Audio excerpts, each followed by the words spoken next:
طلباء و طالبات، آج کی اس ویڈیو میں آپ کو 3 صنعتوں کے بارے میں آگاہی فراہم کی جائے گی۔ سب سے پہلے صنعت ہے صنعت تلمیح۔ کلام میں جب ایسے الفاظ، تراکیب یا کلمات آئیں جو کسی تاریخی واقعہ یا قصے کی طرف یا کسی مذہبی عقیدے کی جانب اشارہ کرتے ہوں، یا پھر ایسے افراد اور مقامات کی طرف اشارہ کیا گیا ہو جو تاریخی حیثیت رکھتے ہوں یا جن کے متعلق فرضی قصے مشہور ہو چکے ہوں، تو انہیں تلمیح کا نام دیا جاتا ہے۔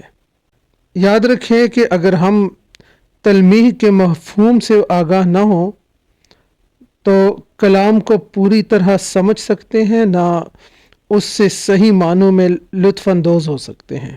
اس کا فائدہ یہ ہے کہ کسی طویل واقعے کا بیان محض ایک لفظ یا چند الفاظ میں کر دیا جاتا ہے۔ دراصل تلمیح ایک اشارہ ہے جس سے ہمارا ذہن فوراً اس واقعہ یا قصے کی جانب خود بخود منتقل ہو جاتا ہے۔ یوں کلام میں ایجاز اور اختصار پیدا کیا جاتا ہے جو کلام کا حسن ہے۔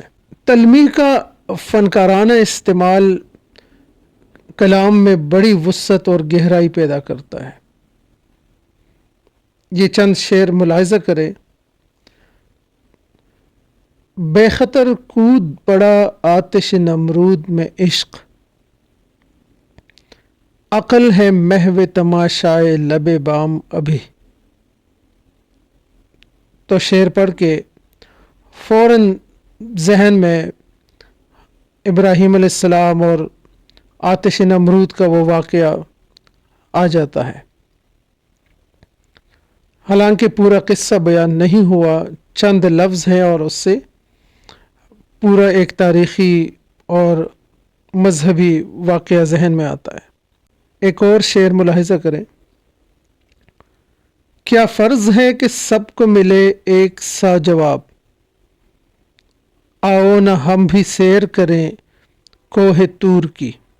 تو موسیٰ علیہ السلام کے واقعے کی طرف اشارہ ہے۔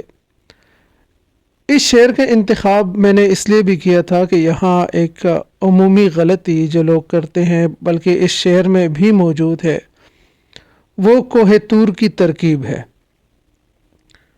لگے ہاتھوں اس کی تصحیح بھی کرتا چلوں کہ کوہ طور کی ترکیب درست نہیں ہے، اگرچہ شاعری میں عام طور پہ یہ نظر آ جاتا ہے اور لوگ ویسے بھی استعمال کرتے ہیں۔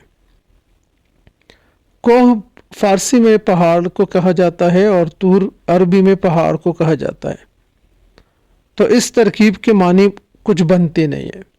کوہ طور پہاڑ کا پہاڑ، تو اگر ترکیب کا استعمال کرنا ہو تو یاد رہے کہ یا تو کوہ سینا کی ترکیب استعمال کیا کرے یا طور سینا کی، یعنی وہ پہاڑ جو وادی سینا میں موجود ہے۔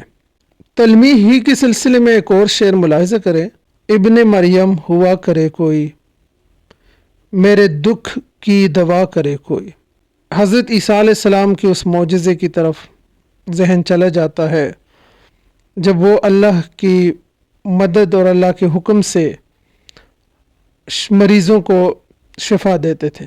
یا یہ شعر، آ رہی ہے چاہے یوسف سے صدا، دوست یہاں تھوڑے ہیں اور بھائی بہت۔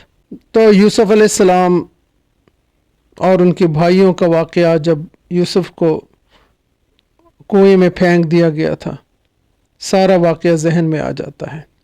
اس کے بعد ایک اور صنعت ہے صنعت تضاد۔ جب کلام میں دو ایسے الفاظ لائے جائیں جو معنی کے لحاظ سے ایک دوسرے کی ضد ہوں تو اسے صنعت تضاد کہتے ہیں۔ جیسے دن اور رات، سیاہ اور سفید، خوشی اور غم، آگ اور پانی، یہ مختلف الفاظ ہیں جو مختلف معنی رکھتے ہیں۔